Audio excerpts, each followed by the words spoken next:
यार ये भी तो उतारना, ये तो अच्छा सॉरी भाई, सॉरी सॉरी। लो जी, आधे घंटे के अंदर अंदर आपको न्यू डोगर नजर आएगा, न्यू डोगर।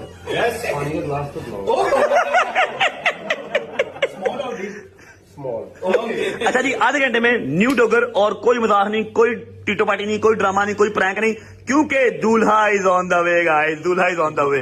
क्यों है मैंने क्या सीरियस पानी का गिलास लाया, मैंने त्रेह लगी नहीं यार डॉक्टर साहब पहले वॉश करने पड़े। इन्ना तो कि सालन रुड़ गया यार। बिल्कुल सही ने यार, कट तो यार मेरी बात सुनना तो मैं अपने घर ही बंदा बुलाना, मेरे घर ही कट नहीं जाता है। मेरी बात सुनना, वो बाल तेरे चिपचिपे हुए हैं, तेल लगा हुआ है, पहले वॉश करवा ले। अच्छा होता है। पकड़ लो शैम्पू। चलो आ जाओ। ओए यार तू पागल है, यहाँ पर वॉश बेसन कहाँ से आएगा, तुझे करवानी पड़ेगी जाके। वो वे पिया यार, वो वे पिया यार, बट कि प्या उत्थे ही जाना पैना ना, वो उठा के यहाँ कैसे लेके आए अब। मैं उत्थे चले जाना। मैं भी यही कह रहा हूँ, दूल्हा बने तो पहले सिर ना पड़वा दी मेरे को। करो जी वॉश करो, चलो जी वॉश करो जी, हेड वॉश करो। ओए पूरी ठोडी अंदर आ गई भाई।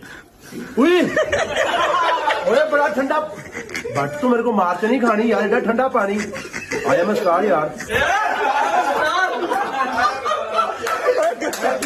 ठंडे पानी ना सिर तो।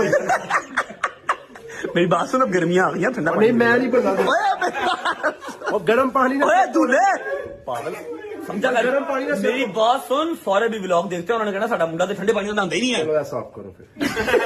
मैं यार मान, तेरी मेहरबानी, तेन खुदा दा वास्ते सानू माफ कर दे यार। ये पूरी शादी की तैयारी में हमारा क्या हाल करेगा। I am star. मेरी बात सुनो, ये पूरी शादी की तैयारियों में हमारा क्या हाल करेगा। है भाई शैम्पू ला रहा है, पानी थोड़ा ला यार।